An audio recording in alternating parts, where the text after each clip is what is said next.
अस्सलाम वालेकुम। उम्मीद करती हूँ आप सब खैरियत से होंगे। अल्हम्दुलिल्लाह हम भी ठीक हैं। अल्लाह ताला हम सबको अपने हिफ्ज़-ओ-मान में रखे, हर दुख बीमारी मौज मर्ज़ से महफूज रखे, आमीन सुम्मा आमीन। और आज मैं यहाँ आपको बनाना सिखाऊंगी करेले, कीमा, प्याज और भरे हुए करेले भी मैं आपको सिखा चुकी हूँ, जो कि बहुत लजीज बनते हैं और ये भी बहुत लजीज बनते हैं। तो ये कटे हुए करेले कीमा, और यहाँ पर हम बनाना शुरू करते हैं। बिस्मिल्लाहिर्रहमानिर्रहीम। यहाँ पर मैंने आधा किलो प्याज ले ली थी और इसको घी तेल मैंने गरम कर लिया था। प्याज को इसमें करेंगे गोल्डन, और करेले भी मैंने आधा किलो और कीमा भी आधा किलो से थोड़ा सा कम है। और बस कीमा ले लेंगे और अपने बराबर तीनों चीज़ें लेनी है। एक पाव लेंगे तो एक एक पाव तीनों चीज़ें ले लें। इस तरतीब से आपने पकाना है इसको। और करेले के फ़ायदे भी मैं आपको बताऊंगी, तो एंड तक आपने वीडियो को देखना है।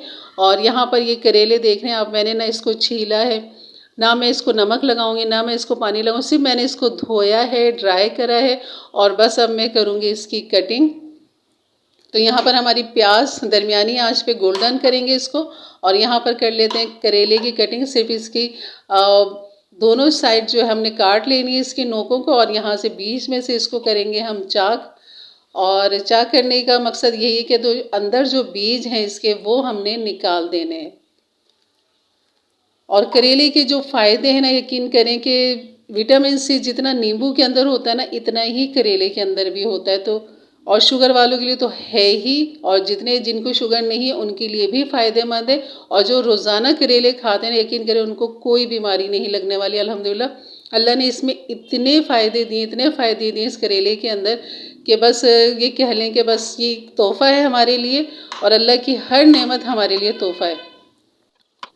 तो इसमें बहुत सारे फाइबर होते हैं, विटामिन्स होते हैं, और इस सब्ज़ी में अल्लाह ने क्या क्या फ़ायदे रखे हैं ये हमारी सोच है, यकीन करें। और दूसरा ये कि कैंसर में फ़ायदा करती है, ये आपके हार्ट के लिए फ़ायदा करती है। और ख़ास तौर पे जो स्किन पे इतने मस्से निकल आते हैं या दाने निकल आते हैं या पिंपल्स होते हैं, वो जो भी जल्दी मसाइल होते हैं ना, वो यकीन करें जो रोज़ाना एक करेला भी खाएगा ना, उसके ये मसाइल हल हो जाएंगे, यकीन करें। रोज़ाना एक करेला किसी भी सूरत में खा लें, इसको फ्राई करके खा लें, और या इसको ब्लेंडर करें, इसका जूस बना लें और इसको छान के वो जूस पी लें। तो बस ये कह लें कि आपकी जल्दी बीमारियां, आपके बालों के जितने दो मुंह निकलते हैं, बालों के जो मसाइल होते हैं, पतले हल्के बाल होते हैं, उनके लिए बेहतरीन है। दो मुंह वाले बालों के लिए तो ये लाजवाब है। इसको और स्किन को चमक देता है, बालों को चमक देता है। और जो लोग इसके फ़ायदे जानते हैं, यकीन करें वो इससे भरपूर फ़ायदा उठाते हैं।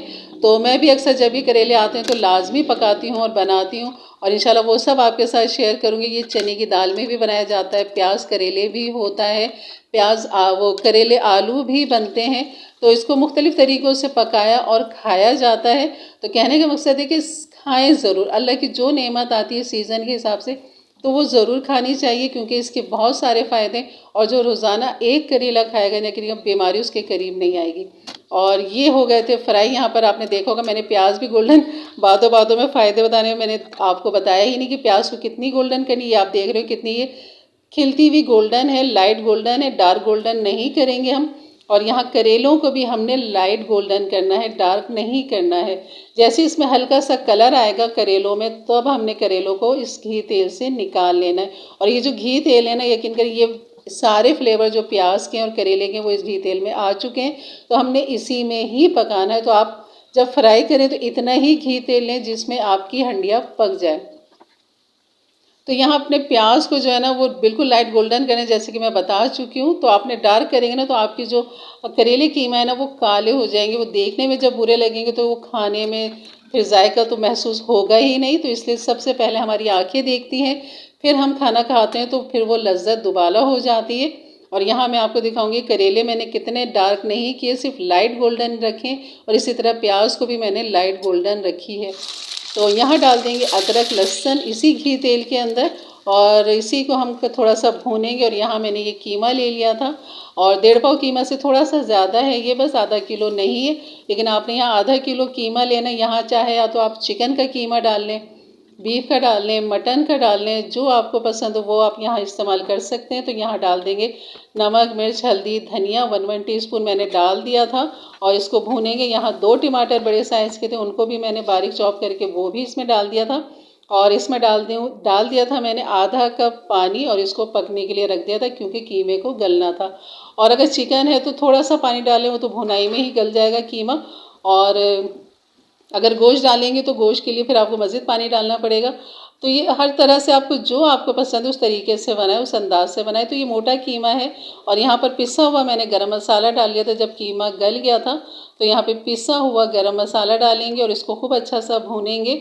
और ये पिसा हुआ गरम मसाला भी मैं आपको सिखा चुकी हूँ, मेरे चैनल पे है इसकी वीडियो, ज़रूर देखिएगा। और यहाँ पर अब जो लवाजमात हैं इसके वो है हरी मिर्च और हरा धनिया। तो ये भी मैं इसकी कटिंग कर लेती हूँ। तो ये बहुत लजीज कीमा बनता है, कीमा करेले और प्याजी करेले भी बनते हैं, करेले आलू भी बनते हैं। चने की दाल से मेरी सास बनाया करती है, इंशाल्लाह वो भी आपके साथ शेयर करूँगी। वो भी बहुत मज़े की रेसिपी थी और ज़रूर आपके साथ शेयर करूँगी और जब भी बनाऊँगी तो इंशाल्लाह। और यहाँ पर मैंने, आपने देखा होगा कीमा भुन गया था, गरम मसाला डाल दिया था, फिर मैंने इसमें करेले जो प्याज फ्राई किए थे वो मैंने डाल दिए, थोड़ा सा हरा धनिया हरी मिर्च डाल के मिक्स कर दिया और इसमें मैंने हाफ कप पानी भी डाला था जो कि स्किप हो गया, तो वो आपने ज़रूर डालना है थोड़ा सा पानी। और यहाँ पर डाल के इसको 15 मिनट मैंने दम पे लगा दिया था। और यहाँ पर अब डालनी थी रोटियाँ, क्योंकि ये हाथ की रोटी से बहुत लजीज लगती है और तंदूरी से तो लाजवाब लगती है और पराठे से तो बस हटो बचो लगती है। तो ये सब मैंने आपको बता दिया। तो ये तीनों तरीके आप इस्तेमाल कर सकते हैं इसको खाने के लिए। तो यहाँ पर मैं डाल लूँगी रोटी और डल गई है और पक गई है अल्हम्दुलिल्लाह। हमारा सालन भी तैयार है, रोटी भी तैयार है। तो अपने खाने की रूटीन में जो है आप जितना नमकीन खाते हैं इतना मीठा भी खाएं, कड़वा भी खाएं। और ये तीनों चीज़ें जब आप अपने जिस्म को बैलेंस में देंगे तो यकीन करें बीमारी क्या, कोई आपको वायरस भी नहीं छू सकता। तो आप इन तीनों का बैलेंस रखें अपने खाने के अंदर, मीठा नमकीन और कड़वा सब खाया करें। और यकीन करें अल्हम्दुलिल्लाह मैं जब पकाती हूँ तो यही मिर्ज़ा कहते हैं बिल्कुल कड़वे नहीं होते। अम्मी भी खाती, जिसने भी अल्हम्दुलिल्लाह जिसने भी खाया मेरे हाथ का करेले कीमा तो वो कड़वा नहीं होता। और यहाँ पर हमारी ये डिश देखें आउट हो चुकी है, इस डिश में आ चुकी है और मैं आपको खा के दिखाती हूँ कि ये देखें, आप लुक देखें माशाल्लाह, बिल्कुल काले नहीं हुए सालन, क्योंकि मैंने गोल्डन रखा था प्याज को भी और करेले को भी। तो आपने इसी तरह ही रखना है।